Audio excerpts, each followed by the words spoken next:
So hello everyone. चलिए शुरू करते हैं प्रैक्टिस क्वेश्चन जो कि आपके एग्जाम पॉइंट ऑफ व्यू से काफ़ी इंपॉर्टेंट है।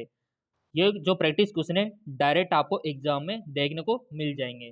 तो देखो पहला क्वेश्चन आपका, फीताकृमि में आहार नाल होती है। फीताकृमि यानी कि टेपरम। तो इसमें एलिमेंट्री जो कैनाल है वो आपकी वेल डेवलप्ड यानी कि पूर्ण विकसित होती है, या फिर लेस डेवलप्ड कम विकसित होती है, या फिर सांकित ब्रांचेड या फिर एब्सेंट होती है। और फीताकृमि के बारे में सब जानते हो, 11th बायोलॉजी में आपने पढ़ रखा है फीताकृमि टेपरम के बारे में। तो उसमें एलिमेंट्री कैनाल यानी कि आहार नाल होती भी है या नहीं होती, या पूर्ण विकसित होती है या फिर कम विकसित होती है, आपको इसका आंसर बताना है। ऐसे ही क्वेश्चन आपके एंट्रेंस एग्जाम में बनते हैं। सो बहुत ही आसान है इसका आंसर। फीताकृमि में एलिमेंट्री कैनाल अणु उपस्थित रहती है, एबिसेंट रहती है। याद रखना क्या रहती है, एबिसेंट यानी कि होती नहीं है। तो इसका राइट ऑप्शन हो जाएगा आपका ये वाला। और फीताकृमि तो आई होप सभी ने देखा होगा, अगर नहीं देखा है तो चलो यहाँ पर इमेजेस हम आपको दिखा देते हैं फीताकृमि की। जैसा कि आप यहाँ पर देख पा रहे, ये है आपका टेपरम फीताकृमि, काफी लंबा होता है, फीते की तरह होता है। तो ये आप देख पा रहे इसमें एलिमेंट्री कैनाल नहीं होती है, और ये काफ़ी लॉन्ग होता है। कभी कभार इंसानों की इंटेस्टाइन में भी आ जाता है, इस वजह से पेट दर्द की शिकायत हो जाती है। तो ये आपका टेपरम फीताकृमि। अगला क्वेश्चन है आपका, जैसा कि आप यहां पर देख पा रहे, किस लक्षण के कारण रिप्टाइल यानी पृथ्वी की सतह पर 100 लाख वर्ष तक प्रभुत्व बनाए रखा? कौन सा कारण है?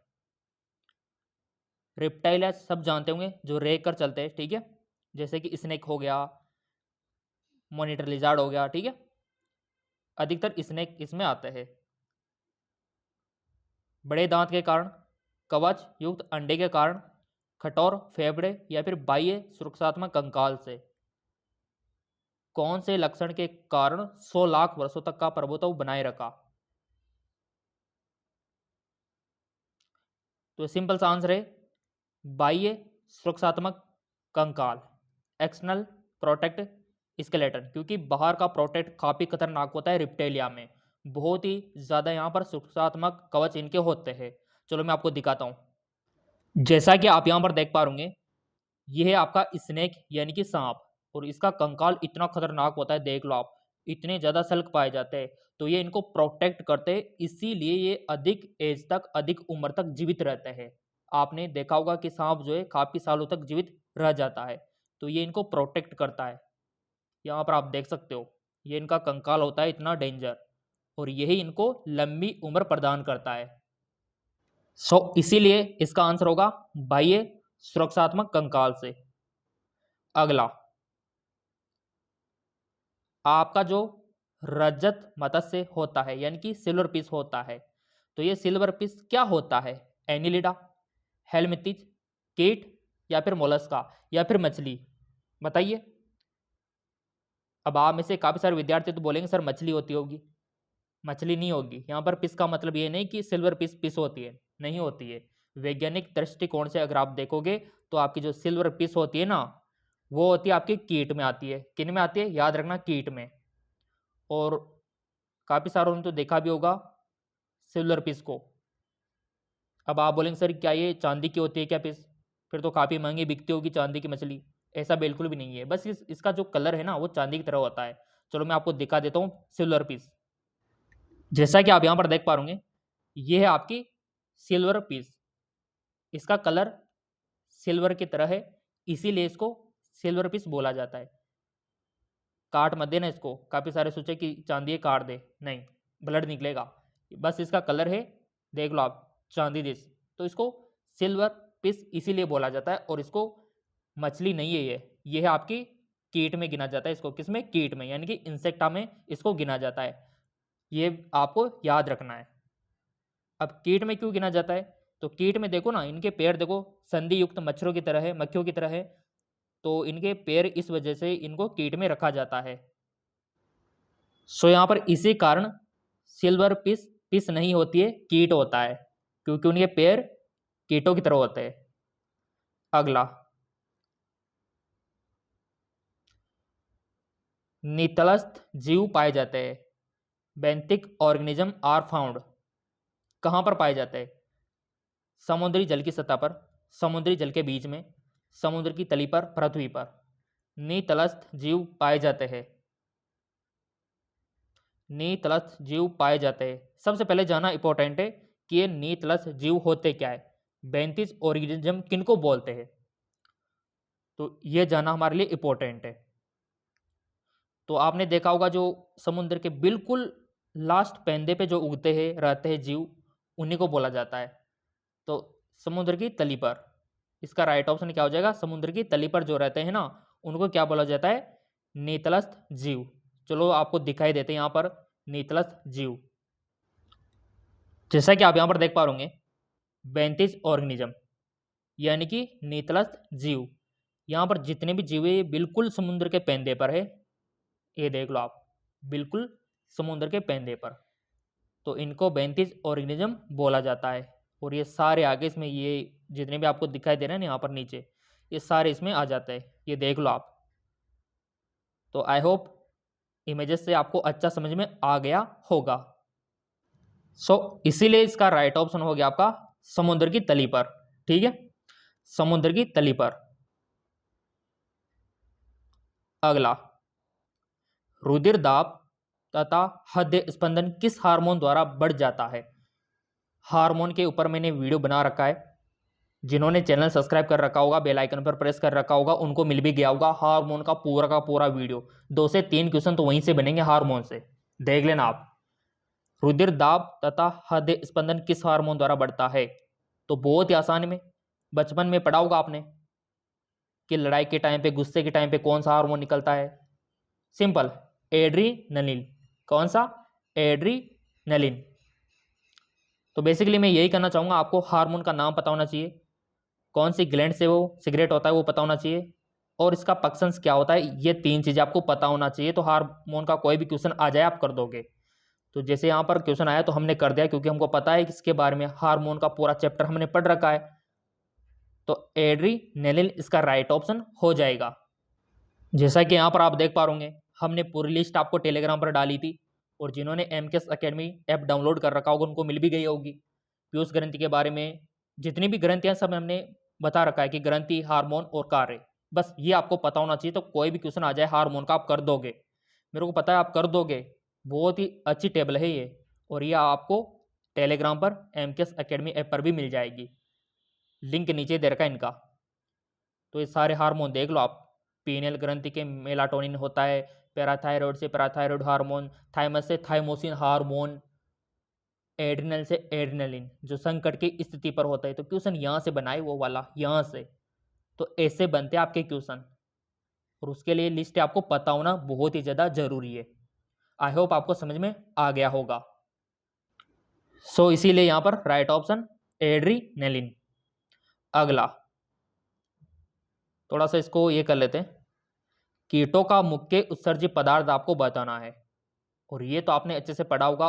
उत्सर्जी पदार्थ सबका अलग अलग होता है। मनुष्य का अलग होता है, ऊंट का अलग होता है, मछली का अलग होता है, यानी कि जो अलग अलग स्थानों पर रहते हैं ना, उन सभी का अलग अलग होता है। तो कीटों का पूछा है आपसे कि कीटों का क्या होता है। 4 ऑप्शन है। कीटों का मुख्य उत्सर्जी पदार्थ अमोनिया, यूरिया, एमिनो अम्ल, यूरिक अम्ल। बताइए विद्यार्थियों। यहाँ पर बहुत ही आसान है।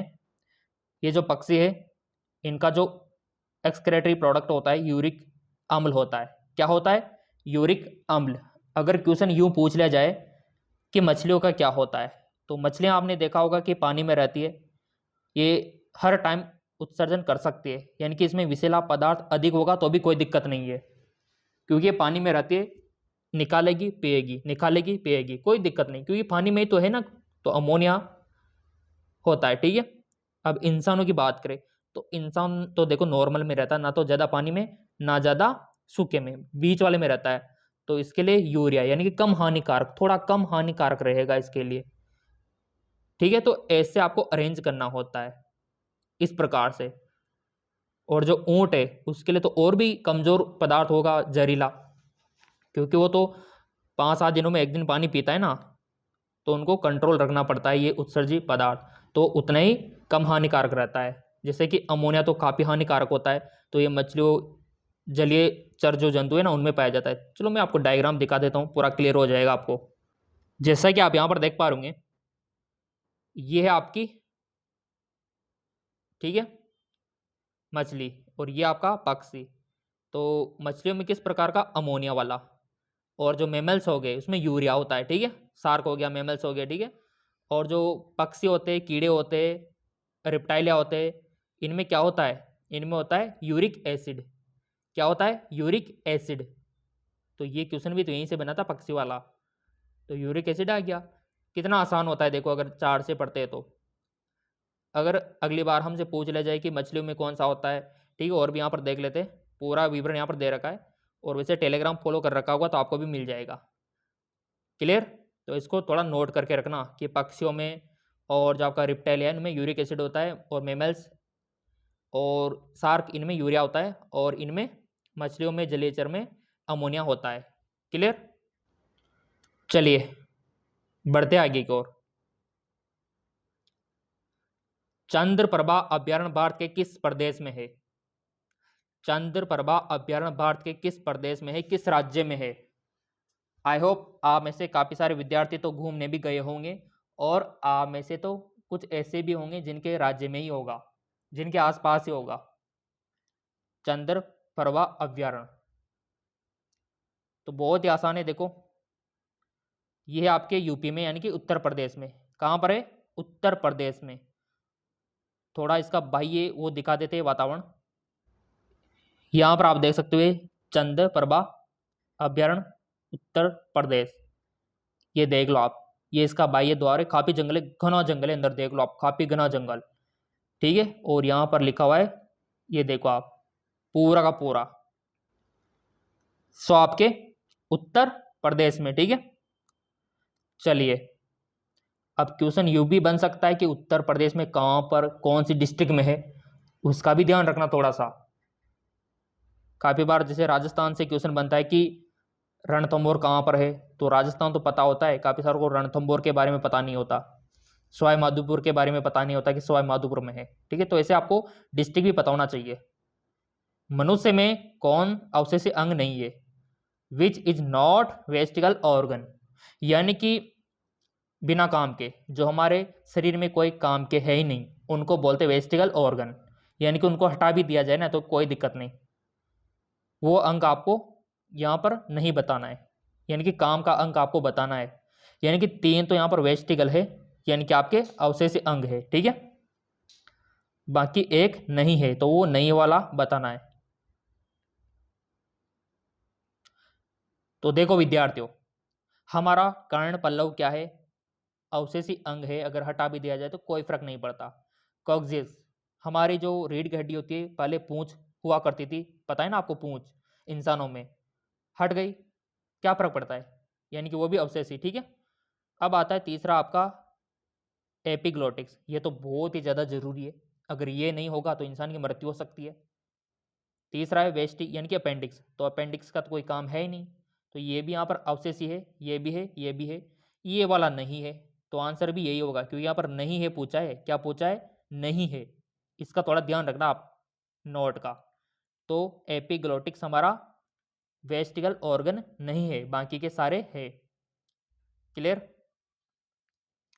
मनुष्य के मस्तिष्क में ताप नियंत्रक केंद्रक होता है, बहुत अच्छा क्वेश्चन हर बार बनता है। Thermoregulatory centre in brain,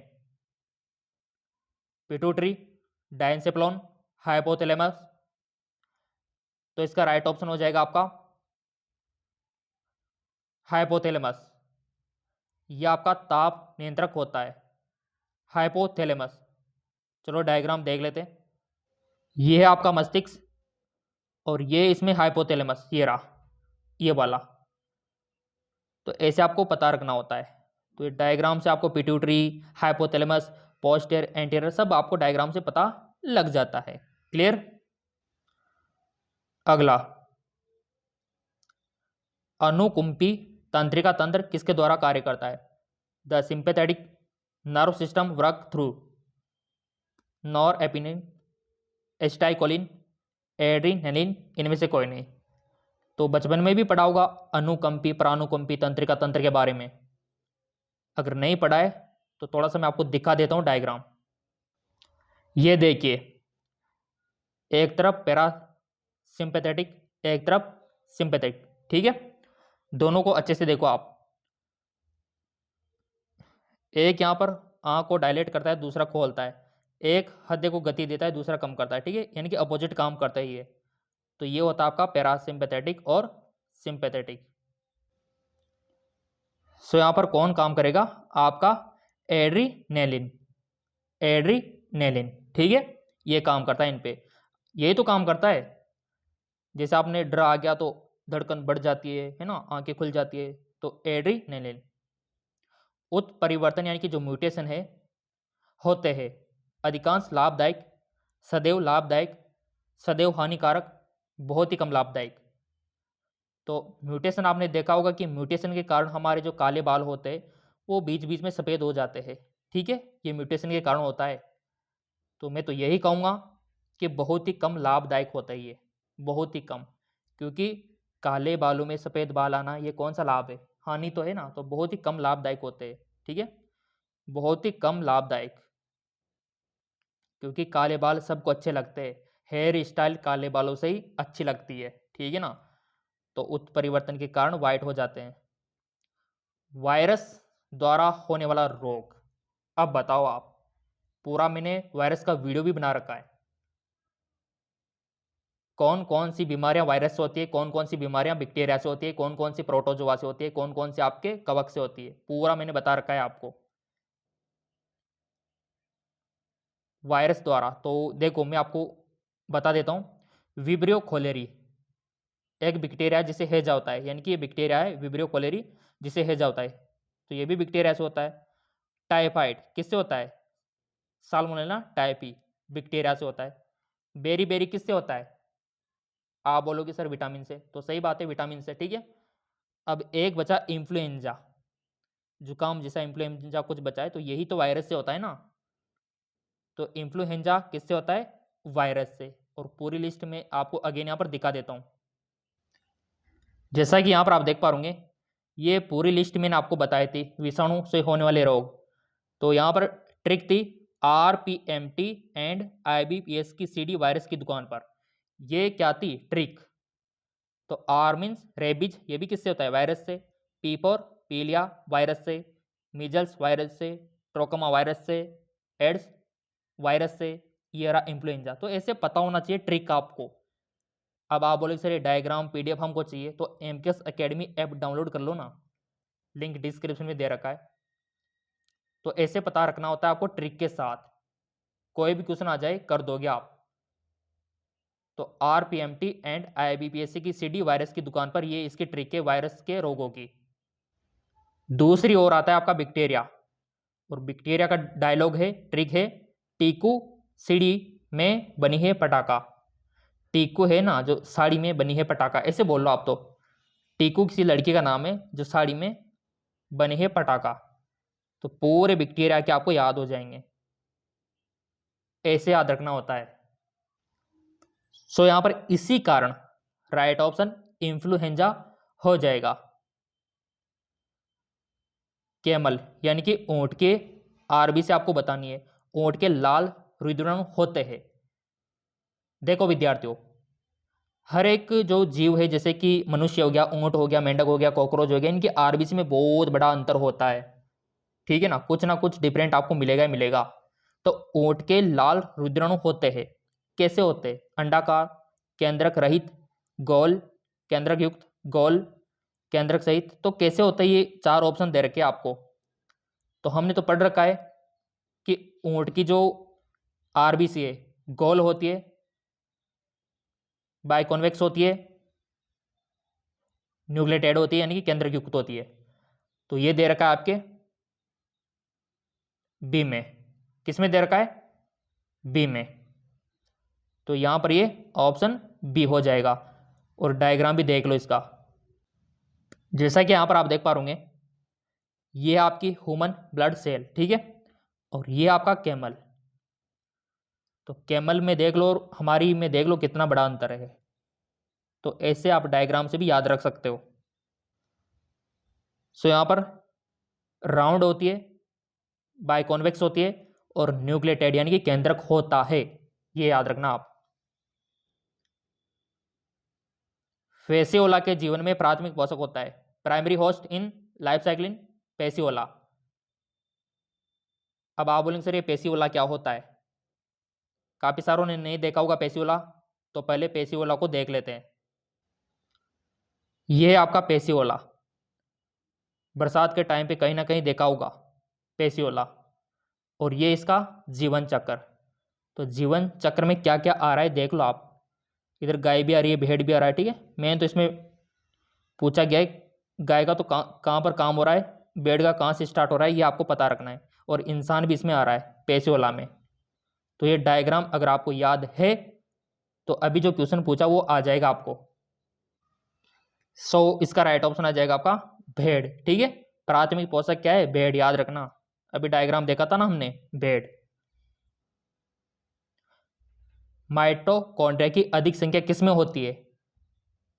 तो हर किसी को पता है कि एनर्जी की जरूरत कहाँ पर अधिक होती है? जहाँ पर हमारी पेशी जिंदगी भर चलती रहती है, यानी कि हृदय पेशी में। क्योंकि ये जिंदगी भर चलती रहती है, हम सो जाते तब भी हृदय धड़कता रहता है, काम करती रहती है पेशियां। ये पेशियां कभी भी राहत महसूस यानी कि आराम नहीं करती। तो हृदय पेशियों में होगा। मस्तिष्क की उत्पत्ति किस प्राथमिक जनन स्तर से होती है? Brain development from which primary germ layer? Endoderm, mesoderm, ectoderm या फिर एक्टो एंडो दोनों? डायग्राम मैंने आपको अच्छे से दिखाया था पहले, वो डायग्राम पता है तो आप कोई भी क्वेश्चन आ जाए जर्म लेयर का कर दोगे, जनन स्तर का कोई भी क्वेश्चन आ जाए कर दोगे आप। तो अगेन मैं आपको दिखा देता हूं। जैसा कि आप यहां पर देख पा रहे होंगे, एक्टोड्रम, मीजोड्रम, एंडोड्रम। तो एक्टोड्रम में कौन कौन से ऑर्गन का डेवलपमेंट होता है? नर्वस सिस्टम और स्किन। मीजोड्रम में किस किस का होता है? Muscles, skeletal, kidney, reproduction. Endoderm में किस किस का होता है? ग्लैंड्स का, लंग्स का और पाचन तंत्र का। तो अभी जो क्वेश्चन बना था कि मस्तिष्क का, तो मस्तिष्क क्या है? Nervous system. और वो किससे बना हुआ है? एक्टोड्रम से, सिंपल। अगर वो पूछ लेता कि मसल्स किससे बना है तो मीजोड्रम से। अगर वो पूछ लेता कि लंग्स किससे है तो एंडोड्रम से। तो ये डायग्राम इंपॉर्टेंट है आपके लिए, काफ़ी सारे क्वेश्चन तो आप डायग्राम से ही कर दोगे। तो मस्तिष्क एक्टोड्रम राइट ऑप्शन होगा। सो यहां पर इसीलिए राइट ऑप्शन एक्टोड्रम, ठीक है, एक्टोड्रम। हाथी के लंबे दांत किसका रूपांतरण है? हाथी के लंबे दांत किसका रूपांतरण है? तो बच्चों वाला क्वेश्चन है। हाथी के दांत तो सबने देखे ना, सबने देख रखे लगभग। ये होते हैं हाथी के दांत, ये बाहर वाले, ये वाले। तो ये किसका रूपांतरण होते हैं? ये हाथी के दांत वाइट वाइट वाले किसके रूपांतरण होते हैं? तो देखो विद्यार्थियों, हाथी के दांत ऊपरी होते हैं, ठीक है। तो सिंपल सी बात है, ऊपरी इंसिजर, ठीक है, ऊपरी इंसिजर, अपर इंसिजर, ठीक है, ये हो जाएगा। बहुत आसान है, बहुत आसान। रणथंभौर राष्ट्रीय उद्यान कहाँ पर है? Ranthambore national park is located Uttar Pradesh, Maharashtra, Rajasthan, Gujarat. तो सिंपल सी बात है, सवाई माधोपुर राजस्थान में, ठीक है। रणथंभौर, जहाँ पर कैटरीना कैफ एक्टर्स की शादी का प्रोग्राम रखा गया था, राजस्थान, सवाई माधोपुर, रणथंभौर, ठीक है। ऐसे भी याद रख सकते हो। ग्रेप चक्कर का महत्व होता है, ये तो बच्चों का क्वेश्चन है। जो आपका ग्रेप साइकिल होता है, थोड़ा सा मैं आपको दिखा देता हूँ। ये होता है आपका ग्रेप साइकिल, ये होता है आपका ग्रेप साइकिल, ये वाला। साइट्रिक एसिड साइकिल भी इसको बोलते हैं, दूसरा नाम भी याद रखना, पूछ लिया जाता है काफी बार। सो बहुत ही आसान है इसका राइट ऑप्शन, ऑक्सीकरण फास्फोरिलेशन द्वारा एटीपी का निर्माण करना। बच्चों वाला क्वेश्चन, एटीपी का निर्माण करना, ठीक है। और ये इजी क्वेश्चन आ गया, सबसे इजी क्वेश्चन। आयोडीन संग्रहित होता है कहाँ पर होता है? सिंपल, थायराइड ग्रंथि में, ठीक है। और सारी ग्लैंड्स मैंने आपको दिखा रखी है डायग्राम में। सो मैं आपसे यही कहूँगा, ह्यूमन बॉडी की ऑल ग्लैंड्स आपको पता होना चाहिए कि पीनियल ग्लैंड कहाँ पर होती है, कौन सा हार्मोन सिगरेट करती है, पिट्यूटरी कहाँ पर होती है, कौन सा हार्मोन सिगरेट करती है, थायराइड का क्या काम है, थाइमस का क्या काम है, एड्रिनलिन का क्या काम है, पेनक्रियाज का काम क्या है, ओवरी का क्या है, टेस्टिस। ऐसे आपको ऊपर से लेकर नीचे तक का पूरा पता होना चाहिए ग्लैंड्स के बारे में। कोई भी क्वेश्चन आ जाए फिर कर दोगे आप, कोई भी क्वेश्चन। तो देखो चैनल सब्सक्राइब कर रखा है, बेल आइकन पर प्रेस कर रखा है, तो बिल्कुल भी चिंता आपको नहीं करनी है, नॉन स्टॉप क्वेश्चन आपको मिलते रहेंगे। और टेलीग्राम को फॉलो नहीं किया है तो टेलीग्राम को फॉलो कर लेना, DRMK Bro नाम से, लिंक नीचे दे रहेगा डिस्क्रिप्शन में, और यहाँ पर PDF और आपको इमेजेस मिल जाएंगे।